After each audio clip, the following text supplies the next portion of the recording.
إن الحمد لله نحمده ونستعينه ونستغفره ونعوذ بالله من شرور أنفسنا ومن سيئات أعمالنا من يهده الله فلا مضل له ومن يضلله فلا هادي له أشهد أن لا إله إلا الله وحده لا شريك له وأشهد أن محمدا عبد الله ورسول الله اللهم صل على محمد وعلى آله وأصحابه ومن تبعهم بإحسان إلى يوم الدين أما بعد Ikhwati rahimani wa rahimakumullah. Kita melanjutkan pembahasan dari kitab Mawsu'ah Al-Adab Al-Islamiyah pada pembahasan Adabul Janaiz, etika penyelenggaraan jenazah. Pada bagian yang kedua, yakni Adabul Janaiz indal mauti, etika penyelenggaraan jenazah ketika dijumpai seseorang itu benar-benar telah dipastikan meninggal dunia.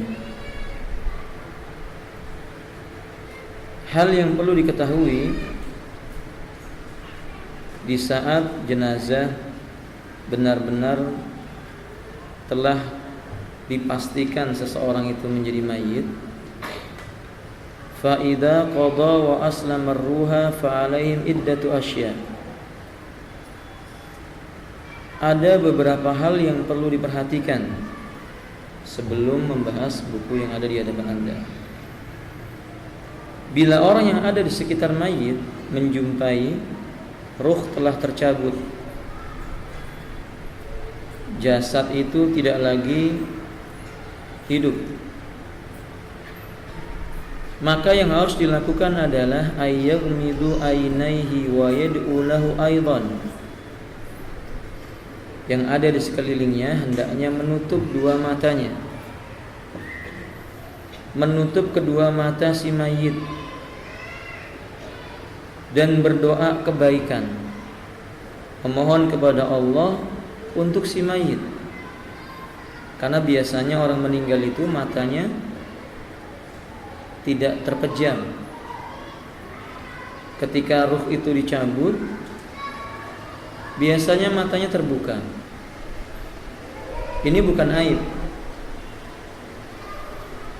Ummu Salamah berkata, dakhala Rasulullah sallallahu alaihi wasallam ala Abi Salamah.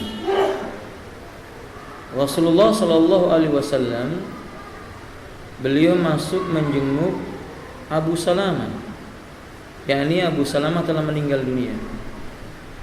Wa qad syaqqa basaruhu, kedua mata Abu Salamah itu terbuka, tidak terpejam. Fa aghmidahu summa qala, kemudian Nabi memejamkan dua matanya Abu Salamah. Lalu beliau berkata, innar ruha idza qubida tabi'ahul basaru.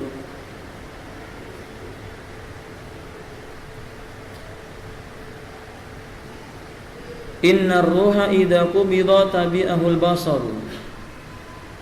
Sesungguhnya ruh bila dicabut dari jasadnya, mata akan mengikuti arah ruh itu. Fadajjan nasu min ahlihi. Mendengar ini artinya Nabi memastikan bahwa Abu Salamah telah meninggal dunia. Keluarga Abu Salamah pun menangis. Manusia yang ada ketika itu menangis. Lalu Nabi berkata, la tad'u ala anfusikum illa bi khairin. Janganlah kalian berdoa atas jiwa kalian kecuali dengan kebaikan. Fa innal malaikata yu'minuna ala ma taqulun. Karena sesungguhnya para malaikat itu mengaminkan apa yang kalian ucapkan, yaitu kalian berdoa dengannya. Summa qala, kemudian Nabi membaca doa, Allahumma ighfir li Abi Salamah. Ya Allah, ampunilah untuk Abu Salamah.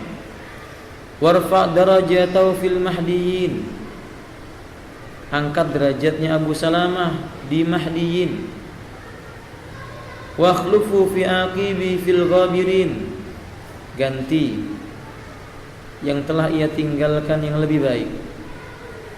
Waghfir lana wa lahu ya rabbal alamin, ampuni kami dan ampuni Abu Salamah wahai Rabb semesta alam. Wafsah lahu fi qabrihi, luaskan kuburnya, wa nawwir lahu fi, berikan cahaya di dalam kuburnya. Riwayat ini jelas menunjukkan kepada kita bila seorang muslim meninggal dunia dan matanya terbelalak, itu bukan tanda su'ul khotimah, sama sekali bukan. Dan ini sesuatu yang biasa, tabiat. Karena ruh itu dicabut, maka mata itu mengikuti arah gerakan ruh. Ini juga menunjukkan tentang beratnya sakaratul maut. Nabi mengatakan, la ilaha illallah inna lil mauti la syakarat.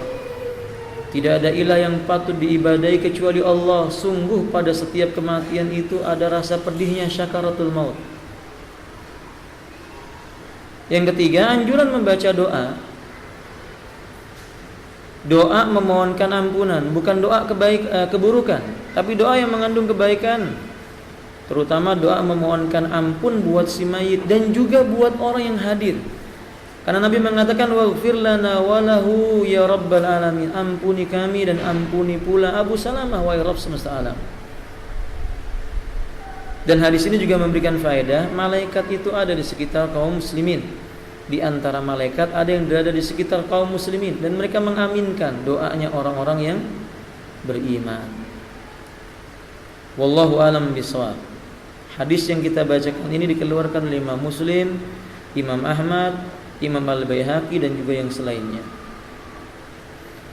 Kemudian ayyughatauhu bisabin yasturu jami'a badanihi li hadisi Aisyah radhiyallahu taala anha.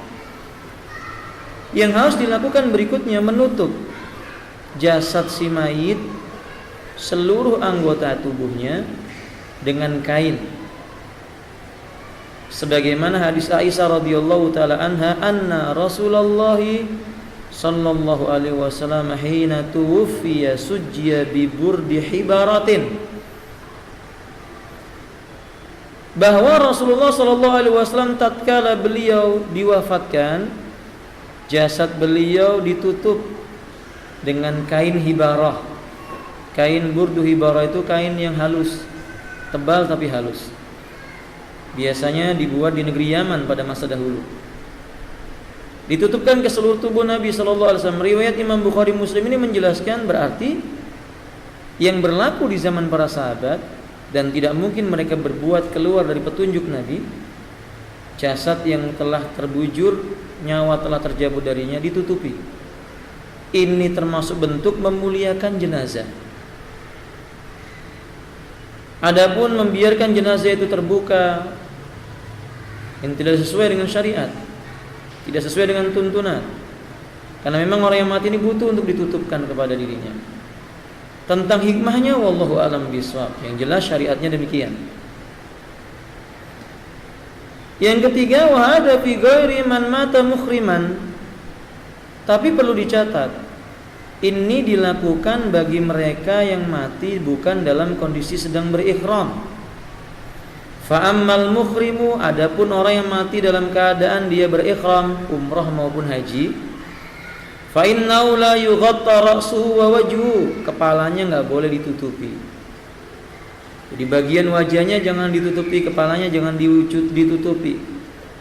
Sebagaimana hadis Ibnu Abbas radhiyallahu ta'ala an, bainama rajulun waqifun bi Arafah id waqa'an rahilati fa waqasathu aw qala fa aq'asathu.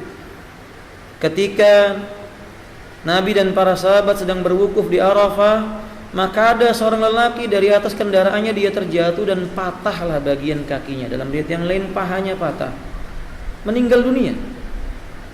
Faqala Nabi sallallahu alaihi wasallam igsiluhu bima'in wa sidrin. Maka Nabi sallallahu alaihi wasallam berkata, mandikanlah dia dengan air yang telah dicampur dengan daun sidrin. Wa kaffinuhu fi saubaini, kafani dia dengan 2 kain. Maksudnya 2 kain itu kain yang dipakai untuk ihram olehnya. Lalu kata Nabi sallallahu alaihi wasallam, wala tuhannituhu, wa fi riwayah wala tutayyibuhu, jangan dilumuri minyak wangi. Wala tukhammiru ra'sahu wal ra'suhu, jangan ditutupi bagian kepalanya. Wala wajhuhu, jangan pula tutupi wajahnya. Fa innahu yub'atsu yaumal qiyamati mulabbiyan, karena sesungguhnya ia nanti dibangkitkan dari hari kiamat sambil mengucapkan talbiyah. Labbaik Allahumma labbaik, labbaik la syarika laka labbaik, innal hamda wan ni'mata laka wal mulk la syarika lak. Hadis ini dikeluarkan oleh Imam Bukhari dan Muslim dalam kitab sahih beliau, dan juga dikeluarkan oleh Imam Al-Baihaqi. Ada faedah. Pertama, ucapan Nabi berkata ighsiluhu bima'in wa sidrin, memberikan faedah. Air itu suci bila ia bercampur dengan benda yang suci dan tetap berada pada sifat yang disebut dengan air, maka hukum air itu suci dan mensucikan. Bingung atau enggak antum? Ucapan saya ini membuat antum bingung atau tidak? Ini diem ini kalau perempuan ngerti ya. Kalau perempuan ditanya diem berarti iya. Kalau antum ini apa ini? Antum bingung tidak, Ikhwan? Nah ya, paham ya?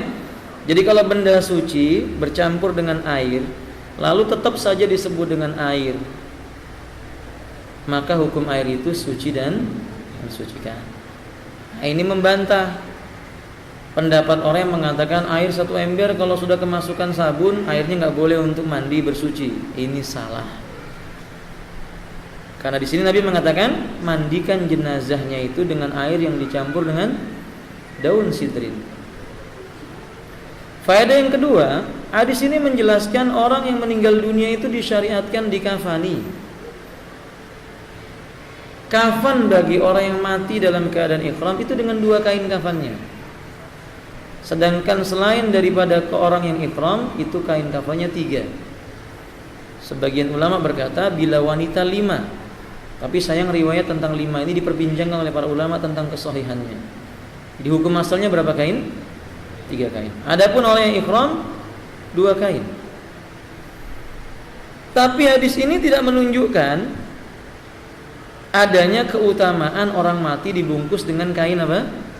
Ihram. Karena di negeri kita ada kebiasaan membawa kain ihram, kalau meninggal minta dibungkus dengan kain ihram. Yang tidak dilarang. Tapi kalau meyakini kain ihram itu mendatangkan sesuatu yang berbeda dengan kain yang lainnya, butuh dalil. Dan itu nggak ada dalilnya. Faedah yang berikutnya, Nabi melarang orang yang ihram memakai minyak wangi. Sampai pun meninggalnya nggak boleh dilumuri minyak wangi. Berarti pemahaman kebalikannya, selain orang yang ihram dianjurkan setelah dimandikan jenazah itu dilumuri dengan minyak wangi. Tubuhnya dilumuri minyak wangi. Kain bajunya, kain kafannya juga diberi minyak wangi.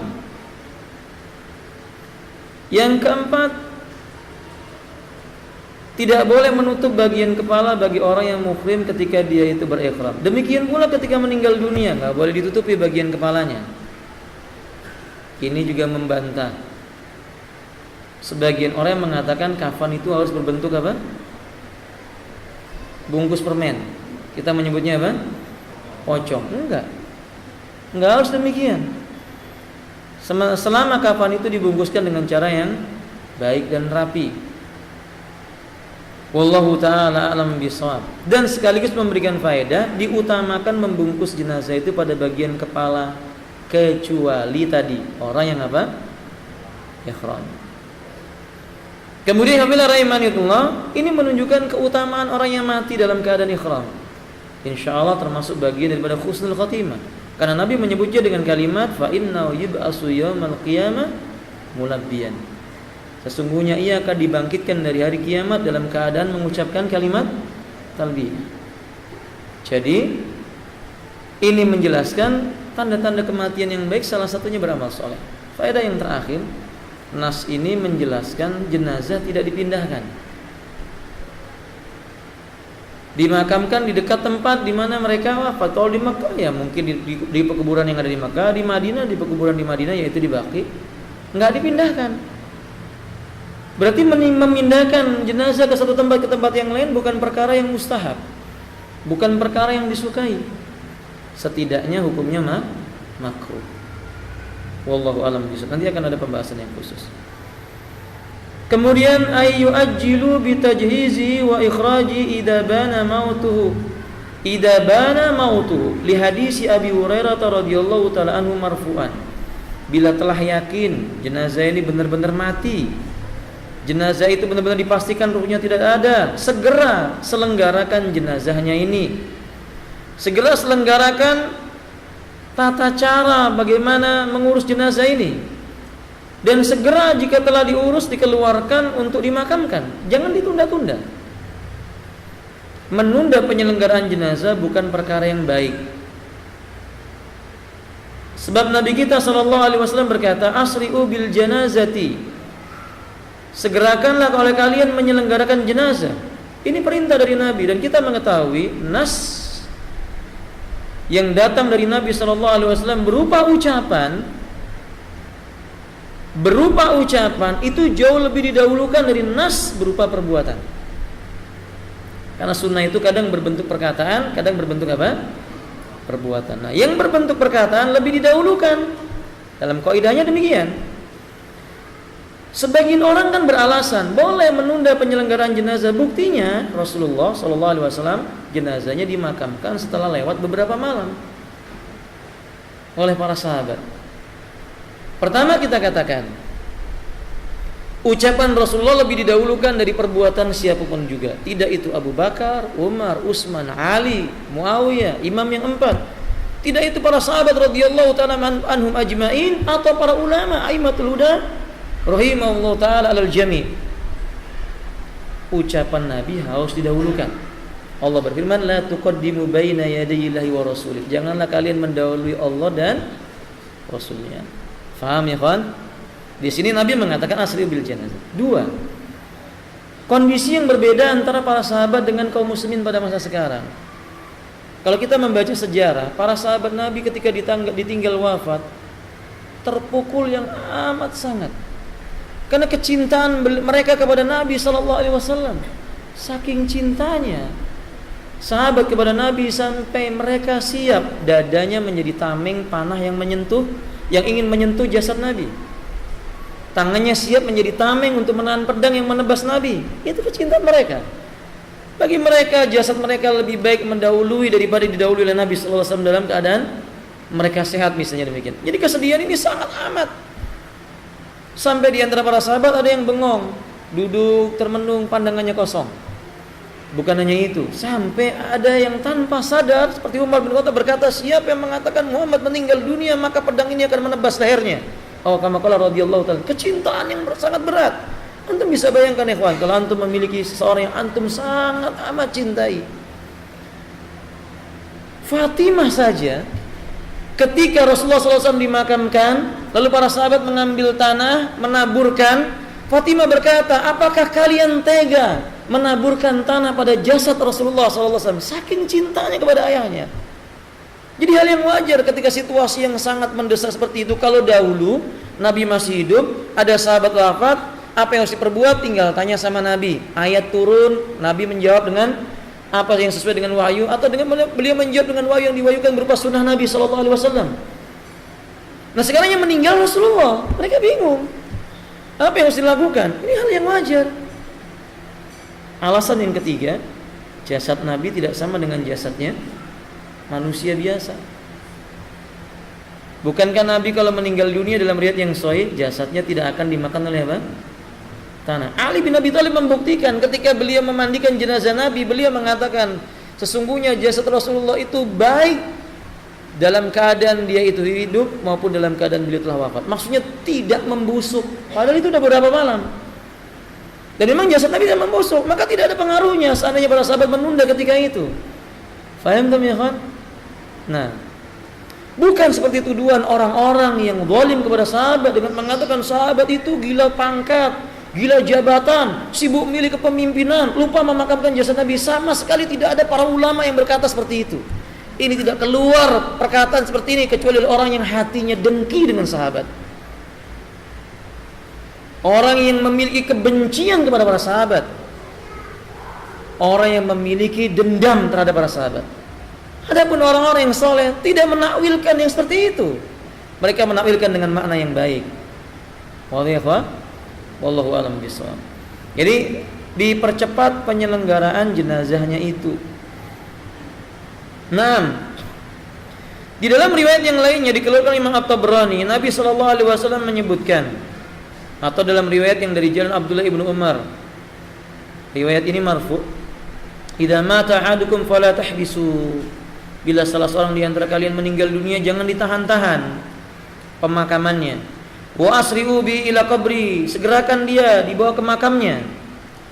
Wal yuqra inda ra'si bi Fatihatil Baqarah wa inda rijlaihi bi khatimatiha. Dalam riwayat yang lainnya ada tambahan, bacakan ketika dia mau meninggal itu Fatihatul Baqarah, awal-awal Baqarah, wa inda rijlaihi bi khatimatiha, dan di sisi kakinya akhir-akhir surat Al-Baqarah. Wallahu a'lam bishawab. Ala kulli ikhwati rahimani wa rahimakumullah. Nas ini menjelaskan anjuran disegerakannya menyelenggarakan jenazah. Maka keliru menunda-nunda penyelenggaraan jenazah. Biasanya kalau di kampung kita, di negeri kita Indonesia ini, Balikpapan terutama, menunda jenazah dimakamkan karena apa ya kawan? Iya, alasan klasik, nunggu keluarganya yang sudah 3 tahun gak pulang-pulang. Pertanyaan, ngapain 3 tahun gak pulang-pulang? Anaknya Ustaz berbakti terakhir. Lalu kalau begitu selama ini ngapain gak berbakti sama orang tuanya? Kan begitu. Kenapa udah meninggal dunia baru nangis? Waktu sakit kenapa gak datang? Waktu ayahnya menulis surat bahwa dirinya sebentar lagi mungkin akan dijemput oleh Allah, dijemput oleh malaikat maut, ruhnya akan dicabut dari jasadnya, kenapa gak pulang? Udah mati baru pulang, baru menangis-nangis. Apakah ini akan membangkitkan jenazahnya? Kan tidak. Faham ya alhamdulillah? Justru menahan jenazahnya menunda kebaikan. Bukankah orang yang meninggal dunia itu dalam riwayat yang sahih, kalau dia itu orang yang soleh, bila dia itu orang yang soleh, jenazah ini justru senang, karena Allah akan tampakkan kepadanya pagi dan petang kedudukannya di dalam surga, sampai dia berkata, Allahumma ba'as yaumal qiyamah, Rabbi ba'as yaumal qiyamah, wa fi riwayah, bangkitkanlah hari kiamat dengan cepat ya Allah, karena dia senang lihat yang dijanjikan oleh Allah berupa surga itu. Nah, jadi menunda-nunda penyelenggaraan jenazah hanya karena sebab tadi itu, menunggu anaknya, menunggu keluarganya, ini alasan yang tidak bisa tolerir oleh syariat, atau dengan kata lain ini alasan yang kurang tepat. Apalagi kalau menunda itu menyebabkan waktu menjadi terulur sampai menjelang maghrib, dan memakamkan jenazah di 3 waktu yang terlarang ini kan tidak boleh. Ketika selesai sholat subuh sampai matahari meninggi, di saat matahari tepat di atas kepala sampai benar-benar tergelincir, ketika matahari mau tenggelam sampai benar-benar dia tenggelam. Wallahu a'lam bishawab. Berikutnya ikhwati rahimanillah, selanjutnya yaitu ayat finu fil baladil ladzi mata fi wala yunqaluhu wala yunaqaluhu ila ghairi li'annahu yunafi al-isra' al-ma'mura bi fi hadis Abi Hurairah al-mutaqaddam. Kata beliau, dimakamkan jenazahnya di tempat di mana beliau meninggal. Makamkan saja di negeri dia meninggal dunia, tidak perlu dipindahkan ke tempat yang lainnya. Karena kalau ini dilakukan berarti kan menghilangkan syariat yang memerintahkan untuk dimakamkan di mana dia diwafatkan. Jabir bin Abdullah radhiyallahu ta'ala anhuma mengatakan, ketika terjadi perang Uhud, lamma kana yaum Uhud, humilal qatla, sebagian kaum muslimin yang meninggal di medan Uhud dibopong, digendong, dibawa, liyudfanu bil baqi, untuk dimakamkan di Baqi. Uhud ke Baqi itu kan jauh ya kawan, yang sudah pernah umrah ini tahu. Dibawa ke Baqi supaya dimakamkan di Baqi begitu. Fanada munadi Rasulullah sallallahu alaihi wasallam, maka seorang penyerunya Rasulullah berkata, anna Rasulullah sallallahu alaihi wasallam ya'murukum an tadfanul qatla fi madaji'ihim, bahwa Rasulullah SAW memerintahkan kalian agar kalian makamkan mereka yang wafat di medan Uhud di tempat di mana mereka itu diwafatkan, yaitu maksudnya di Uhud. Maka yang kita kenal sekarang ada makam kaum muslimin di mana? Di Uhud itu, para syuhada Uhud. Ba'dama amalat ummi abi wa khali wa adilaini, padahal itu kata beliau, ibuku sudah membawa ayahku, pamanku, dibawanya, dua orang yang dibawa ternyata dikembalikan lagi, dibawa pulang lagi, dimakamkan di tempat dia itu meninggal dunia. Nah, ini menunjukkan bukti, kawan bila lihat. Karena bumi itu dimanapun dia tempat orang mati. Sahih kan? Maksudnya bumi manapun ya di situ manusia meninggal. Dimakamkan dimanapun ya di situ dia tempat di mana dia pantas dimakamkan. Jadi nggak ada bedanya tanah Balikpapan dengan tanah Jakarta, nggak ada bedanya, teman. Ya paling beda isinya aja, ya. Tapi sejatinya secara apakah ini lebih suci atau enggak ada bedanya. Sama-sama bumi Allah Taala. Di Balikpapan dimakamkan dalam kuburnya dapat fitnah, ujian. Di Jakarta apakah eksklusif? Oh, khusus Jakarta enggak, jenazahnya enggak dapat ujian, enggak mungkin. Tetap diuji oleh Allah Taala. Kalau di Balikpapan misalnya mereka itu dimakamkan, diluaskan makam di kuburnya oleh Allah Taala sekehendak Allah Azza wa Jalla, ya di Jakarta pun demikian. Kalau memang pantas diluaskan oleh Allah Taala, maka sebab itu kita katakan memindah-mindahkan ini bukan termasuk perkara yang disukai.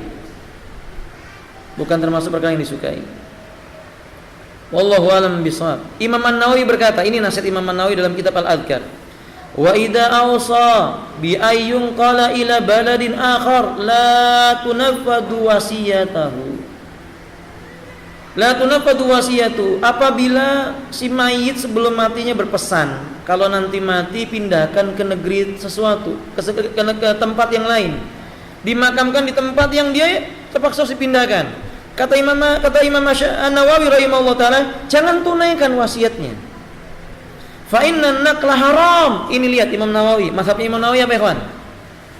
Mazhabnya Imam An-Nawawi itu apa? Syafi'iyah. Beliau bermazhab Syafi'iyah. Nah, beliau mengatakan fa inna naqla haramun 'alal madhhabis sahih. Karena memindahkan jenazah dari satu tempat ke tempat yang lain untuk dimakamkan hukumnya haram menurut mazhab yang paling benar. Menurut mazhab yang benar, wal mukhtar alladzi qala al aksarun, dan yang terpilih dari pendapat para fuqaha kebanyakannya ini fuqaha Syafi'iyah. Wa sarraha bil muhaqqiqun, dan ini yang ditampak jelas dan gamblang diterangkan oleh para muhaqqiq ahlul hadis. Kalau sudah begitu keadaannya, maka hujah apa lagi yang akan kita lakukan? Naam kadzalik. Saat ini kan wasiat harus ditunaikan, jelas tadi disebutkan. Wasiat itu ditunaikan kalau sesuai apa? Syariat. Usaha supaya dekat dengan ibunya, yang lebih bermanfaat buat si mayit dari ibunya yang masih hidup misalnya, atau kebalikannya dari anaknya yang masih hidup misalnya, doa. Bukan dekatnya kuburan. Faham tuh? Dekat kuburannya akan tetapi nggak pernah juga didoakan, ya nggak manfaat bagi si mayit. Yang berikutnya ikhwati rahimanillah, ayyubadara ba'dhum liqada'i daini min malihi walau ata alai kulli. Saya diberitahu sudah isya atau belum? Isyanya jam berapa? Supaya enggak mengganggu muadzin, Ikhwan, isyanya jam berapa, Ikhwan? Lewat berapa? Lewat 14. Berarti sudah hampir isya. Berarti poin yang ini kesimpulannya, segera tunaikan hutang si mayit, baik keluarganya maupun temannya. Dibayarkan dari harta yang ia tinggalkan. Jangan dibagi waris sebelum membayar hutang dan menunaikan apa? Menunaikan wasiat. Penjelasannya lebih luas insyaallah yang akan datang. Saya khawatir nanti adzan. Saya rasa cukup sampai di sini. Tanya jawabnya antum disimpan saja, kita lakukan di pertemuan yang akan datang insyaallah. Akhiru da'wana alhamdulillahirabbil alamin. Subhanakallahumma bihamdika asyhadu an la ilaha illa anta astaghfiruka wa atubu ilaik. Assalamualaikum warahmatullahi wabarakatuh.